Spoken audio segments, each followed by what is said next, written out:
আগামী ৩ দিন তীব্র দাবদাহের সতর্কতা জারি করেছে আবহাওয়া দফতর। রাজ্যের সব জেলায় হলুদ সতর্কতা জারি করেছে আবহাওয়া দফতর।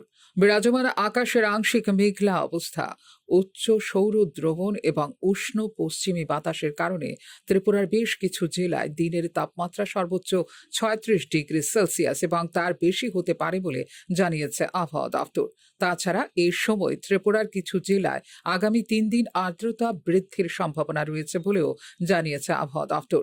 আর্দ্র আবহাওয়ার প্রভাব কমানোর জন্য সতর্কতামূলক পরামর্শ জারি করেছে দফতর। রোদে বের হওয়া এড়িয়ে চলতে, তৃষ্ণা না পেলেও পর্যাপ্ত জল পান করতে, হালকা ওজনের হালকা রঙের ঢিলেঢালা এবং ছিদ্রযুক্ত সুতির কাপড় পরিধান করতে পরামর্শ দিয়েছে আবহাওয়া দপ্তর। প্রতিরক্ষামূলক চশমা ব্যবহার, ভ্রমণের সময়ের সাথে পানীয় জল নেওয়া, ওআরএস ব্যবহার, ঘরে তৈরি পানীয় যেমন লস্যি, লেবুর জল, বাটার মিল্ক ইত্যাদি ব্যবহার করারও পরামর্শ দিয়েছে আবহাওয়া দপ্তর। ফিউরো রিপোর্ট, নিউজ নাও।